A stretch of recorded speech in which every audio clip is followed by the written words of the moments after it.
రానున్న ఎలక్షన్లో 100% తెలంగాణలో కాంగ్రెస్ పార్టీ జెండా ఎగరేస్తుంది 100%.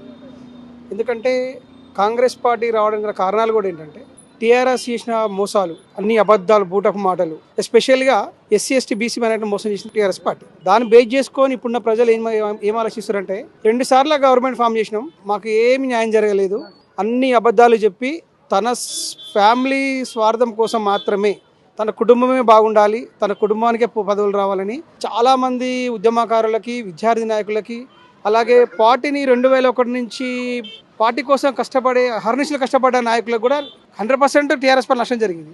దాన్ని బేస్ చేసుకొని ఇప్పుడున్న సామాన్య ప్రజలు కానీ, మంచి మంచి బిజినెస్ మ్యాన్లు కానీ అందరూ కానీ కాంగ్రెస్ వైపే మొగ్గు చూపుతున్నారు. ఎందుకంటే ఇంతకుముందు కూడా ఇందిరమ్మ రాజ్యం ఉన్నప్పుడు కానీ మొదలు పెడితే కాంగ్రెస్ పాలన ఎప్పుడైనా పేదలకు పక్షపాతం కాంగ్రెస్ పార్టీ వస్తే పేదలకు 100% హెల్ప్ చేస్తుంది.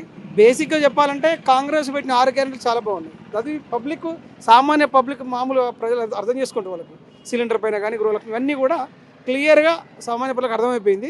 సో 100% కాంగ్రెస్ పార్టీ మాత్రం రానున్న ఎలక్షన్లో గెలవబోతుంది. ఎవరైనా అధికారం ఉన్న తర్వాత అధికారం ఇంకా అహంతో ఉన్నారు వాళ్ళు, ఎవరైనా ఓడిపోతామని చెప్పుకోరు కదా. అబియస్లీ అదే చెప్తారు, ఏమంటారు, మేమే గెలుస్తాం, మేమే హ్యాట్రిక్ వస్తాం చెప్పుకుంటారు. అది వాళ్ళ భ్రమ, అది కలగానే మిగిలిపోతుంది. తెలంగాణ రాష్ట్రం ఇచ్చింది కాంగ్రెస్ పార్టీ. లిటరల్గా కాంగ్రెస్ పార్టీ ఇచ్చిన తర్వాత 2 సార్లు అయ్యో మేము కాంగ్రెస్ పార్టీని మోసం చేసామనే ఫీలింగ్ సామాన్య ప్రజలకు ఏర్పడింది. ఇప్పుడు ఏమనుకుంటారు, అరే ఒకసారి అవకాశం ఇద్దాం, తెలంగాణ వాళ్ళే ఇచ్చారు అనే ఫీలింగ్ సామాన్య ప్రజలకు క్లియర్గా డెప్త్కి వెళ్ళిపోయింది. 100% కాంగ్రెస్ పార్టీ రోల్ చేసింది ఈసారి.